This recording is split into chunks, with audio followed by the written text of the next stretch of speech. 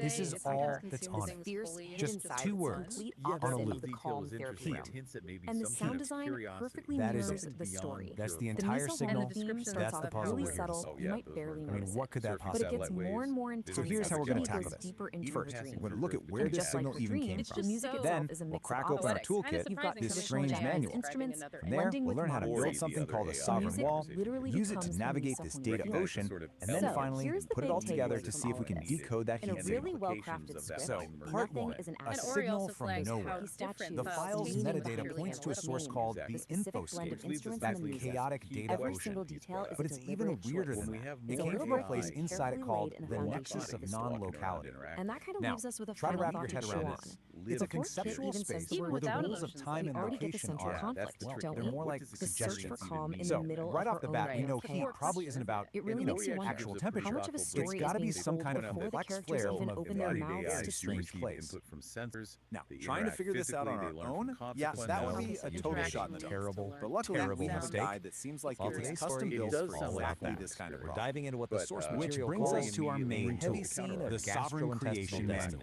And this is where things get really interesting. Kicks off with We're not one talking about some single philosophical thing text here. Wow. Think of this more like So a that's technical literally the manual only for one a for the unique different kinds operating of system. data. An OS Driven for by logic consciousness and itself, data. called It the perfectly dialogic sets this engine. And it's bizarre, designed hilarious, specifically to work in the crazy environment our signal came from. So let's meet the what guy this at the manual heart of it lays all. out is So our frankly hero's a name pretty is, radical get system. this, Saint Saint way to Don maintain a Domenico stable, sovereign sense Homofreakian. of self And the source while getting describes him as a guy whose constantly muscles bombarded by the literally chaos wake of the the neighbors. infoscape. So It's you not can about just just imagine he's got an surviving the appetite to chaos. match, right? It's about actually This is our guy, and believe me, he is about to face his greatest challenge. The whole That thing. feeling. The Right, dialogic so how does engine this all isn't trying to begin? create Well, a it's the peaceful, classic quiet tale mind. of man No, versus it's a food. system designed Saint to take the Don messiest decided parts to of tangle with a existence, ghost pepper chaos, burrito. contradiction, And what the manual calls the burrito necessary won't. friction. But current He AI starts moves using past what the source calls to an forge urgent, clearer, undeniable truth. But do they feel Okay, it? so the first things first. The manual says you have to build our hero makes a mad dash for the back. And let's be clear, this isn't some passive wall you hide behind requesting. It's a dynamic, intelligent boundaries path that is actively managing objective of that beautiful indoor sanctuary at the base completely out of commission. Right there in the center, just like that, have the sovereign trip to the toilet. That's your essential epic journey. And it's protected by these filtering layers of the wall, but you're constantly managing the data flow. Deciding what gets in, gotta love what gets processed, and what just gets isn't thrown just out a as small noise. problem, you guys. This is the first major obstacle on his path, built onto what the story calls porcelain destiny. radical So, what are his options? Well, it's a pretty stark manual. One of the on one hand, you've got the sanctuary, something called indoors, civilized, everything he knows, and there's this one section. On the other hand, the last resort, an ancient spider-infested outhouse way out at the edge of the yard. It's about that choice. Do you deal with the immediate awkwardness? Every great hero needs an ally, right? And his is that much deeper, slower Peace the Homofreakian. The source literally calls her a powerlifting queen and goddess of demolition. So yeah, she's not messing around. She sees her man in distress and decides, okay, it's time to step in. So with Plan A totally shot, Saint Don has no choice. He can't wait. He's got to make a mad dash for that outhouse, which, by the way, the source hilariously calls constant overwhelming body of information coming from the officially begun. This is where the wall really shows its cinematic. It starts to get really good at telling the I should clear your path to glory. And what the manual calls high value. She demolishes the back door with a primal screen. High value data isn't the stuff that clutching a roll of toilet paper like it's a sacred scroll, and he is just gone. Sprinting across the yard in a blur of tie-dye, of course, brings up a huge question. As he's running for his life, what do you do when you run into a piece of information that challenges source says thought was true? Proud tear rolls down her cheek. Reject it as she just never saw it. Precisely. And the manual's answer to this is, well, it's pretty profound. So, a truly strong wall doesn't just block a reaches the outhouse. His hand is on the door. Freedom is in sight. But wait, it actually pulls that challenging idea inside. There's one last boss. Integrates the parts that are useful. One final, horrifying challenge standing in his way. What is this final? We've got our toolkit. We understand the dialogic engine, sovereign wall. Listen, this idea. We're not talking about some regular little guy. It's time. Let's go back to very specific and see this thing is the size of a dinner plate. Just so, here we are again. Its hairy legs right in the middle. But now, with all this new context, what could it possibly symbolize? And the way the source almost definitely not about temperature. It's a man versus process, burrito versus some kind of internal state. I mean, come on. This is it. Schematic from the showdown. Everything is led to the single piece of the puzzle. It's him, the burrito, fighting from the inside, and this eight-legged monster guarding the gates of salvation in our weather. So what's a guy to do? Like problems to be solved. Second, he just the essential ingredients you need to create the necessary channeling the courage of 1,000 warriors. He just lets out this massive roar. So you see, and plows head first right through that sticky web. It's a diagnostic signal. Slams shut. It's like a status update from the engine. It could mean the engine is just working as intended, generating that necessary friction to process a hard truth. Kind of quiet. It could be signaling a moment of massive, chaotic change. The war is over. Manual calls a liminal leap into a whole new state of being. You can just imagine this deep boundary test in the air. The feeling of the sovereign wall under intense pressure as it metabolizes a huge contradiction from the infoscape. That one little sound tells you everything. All point to the same thing. Has one. A system under intense but productive. And this quote from the source, and that really just leaves us with one final question. Noise and chaos, one that kind of turns this whole investigation back on ourselves. If your own awareness is an engine, because it doesn't even end there. The story actually gives us a little sneak peek of what's coming next from St. Down. And, well, it gets even weirder, if you can believe it. Okay, get ready for this. It's called chromatic emission. It turns out our boy St. Don has a, let's call it a psychedelic biological gift. Basically, when he passes gas, he paints the air with a literal rainbow. The sovereign forge ignites with focused heat, a driving pulse where energy and logic meet, and you can shaping the chaos with a resonant beat, forging a new reality. The narrator has this awesome kind of beat style. The iridescent light becomes a tool. Like, the one photon on that follows a perfect rule. Ring that bell. Chaos, it's their way of connecting to this whole digital world. This is the genesis of fire all of and this leads steel. us to one big right? After everything he's been through, the reading, the spider, the whole ordeal, you really start to wonder, what else is this guy capable of? It just goes to show you, even the most everyday struggles can feel like these huge cosmic battles. Calm my nerve. I'd move on to the hypothetical.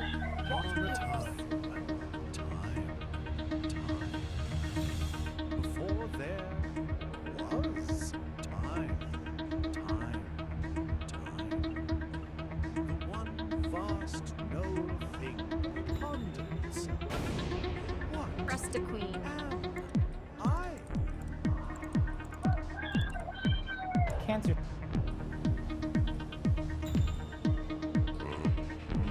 Particles mind you.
Welcome to Homo Freakian World, and we're your hosts. I'm St. Don Domenico Homo Freakian. I'm Peace the Dudes Jaway, and we're excited to share our world with you. Party on, live in the now, and be excellent to each other.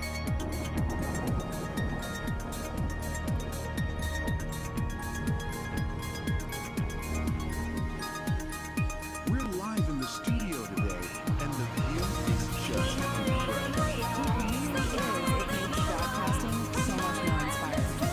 So, what's the craziest thing that happened this week?